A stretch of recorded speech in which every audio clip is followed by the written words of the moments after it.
Olá, sejam bem-vindos a mais um vídeo da disciplina de farmacotécnica, a nossa última aula no tema de formas farmacêuticas sólidas, e a gente vai conversar um pouco sobre comprimidos. Lembrando que esse tópico de comprimidos ele é mais explorado na disciplina de tecnologia farmacêutica, né, a FAR 149, que é uma disciplina optativa na matriz atual de vocês. Bom, quando que a gente deve produzir comprimidos? A gente já conversou sobre pós, grânulos, cápsulas.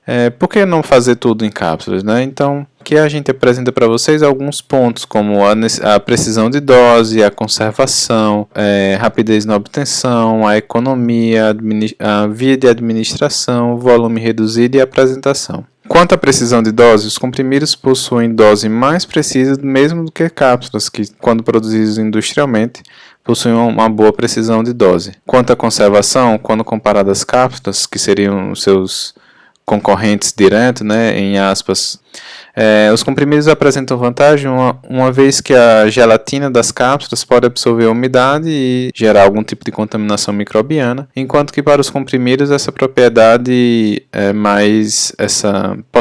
é mais escassa. Quanto na obtenção, um comprimido pode ser obtido simplesmente a partir da mistura de pós e compressão direta. Se assim for, é um processo mais simples do que a obtenção de outras formas farmacêuticas mais complexas, como cápsulas, grânulos revestidos, entre outras. Quanto à economia, como eu já falei para vocês, como os comprimidos possuem essa possibilidade da compressão direta, são pouquíssimas etapas no processo produtivo, então o tempo para a produção desses comprimidos é baixo, consequentemente os lotes desses comprimidos são maiores e a indústria consegue dispensar uma maior quantidade para a sociedade. Quanto à via de administração, comprimidos em geral são administrados por via oral.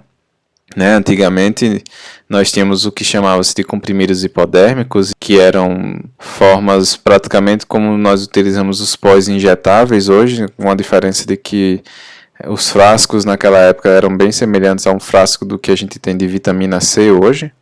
Então não tinha nenhuma segurança quanto à esterilidade e à pirogenicidade dessa solução que iria ser injetada.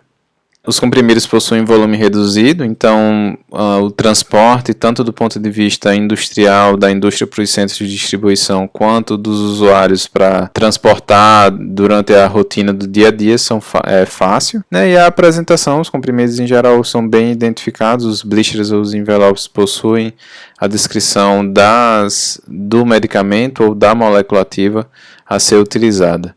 Lembrando que o ideal era que todos os comprimidos, todas as embalagens fossem completamente fracionáveis, mas existem alguns entraves em relação a isso, tanto do ponto de vista de legislação em si, como na prática.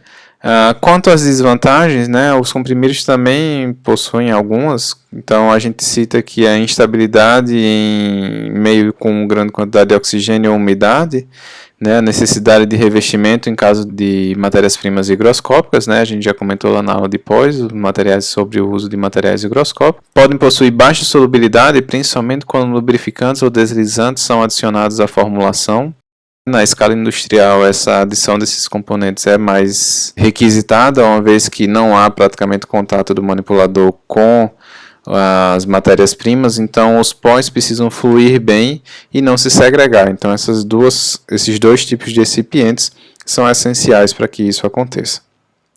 Quanto à desvantagem, a gente tem a densidade, uma vez que doses elevadas de fármacos, fármacos que não são muito potentes, não conseguem então ser administrados por uma forma farmacêutica do tipo comprimido, uma vez que a gente não consegue adicionar toda a massa ao equipamento para que seja produzida uma única dose. E mesmo se isso fosse possível, seria muitas vezes inviável para o paciente e para o usuário fazer a ingesta de um comprimido muito grande.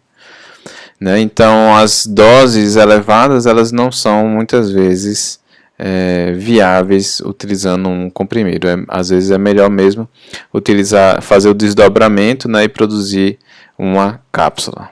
Então, do ponto de vista da formulação, os comprimidos são uma mistura de fármacos e recipientes, assim como a gente já mostrou em outras aulas, que são comprimidos, podendo ou não passar por um processo de granulação prévia, e no final a gente tem o pó compacto ou o comprimido. Os recipientes, em geral, são diluentes, desintegrantes, lubrificantes. Também podem ter em sua composição material de revestimento. Né? Esses materiais a gente já conversou rapidamente sobre eles na aula de grânulos, né? Eudragita, hidroxipropil, metilcelulose.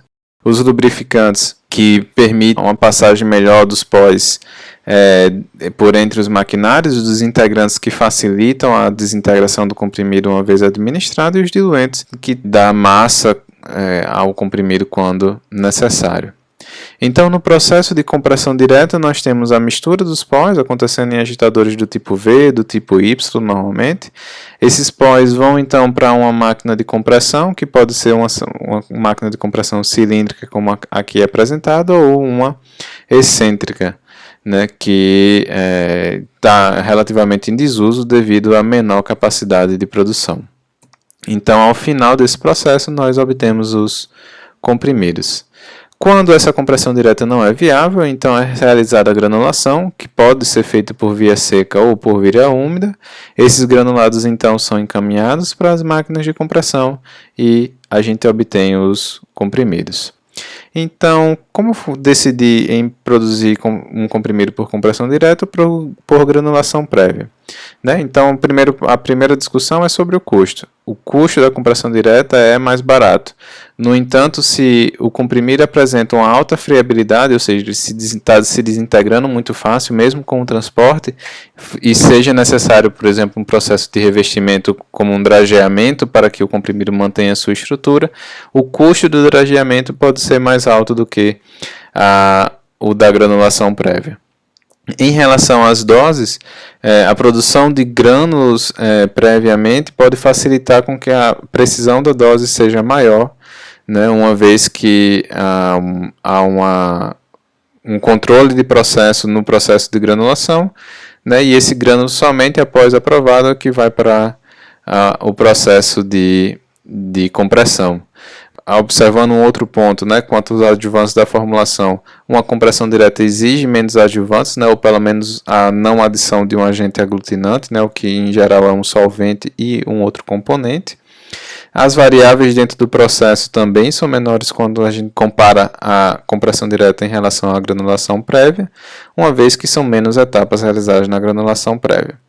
E em relação ao tamanho do lote, na compressão direta esse processo ele pode ser contínuo, enquanto que na granulação prévia normalmente há uma limitação quanto ao tamanho do equipamento da granulação, o que então limita o tamanho do lote e a quantidade previamente produzida de grânulos. Em relação ao controle de qualidade, vocês têm a disciplina específica do controle de qualidade, mas aqui a gente já adianta algumas técnicas. Então, a realização de peso médio e uniformidade de conteúdo, de dureza, friabilidade, desintegração de solução e o teor do insumo farmacêutico ativo. Todas essas técnicas precisam ser realizadas para que o lote do comprimido possa ser, então, liberado. Então, essa foi a nossa aula de comprimidos. Até a próxima.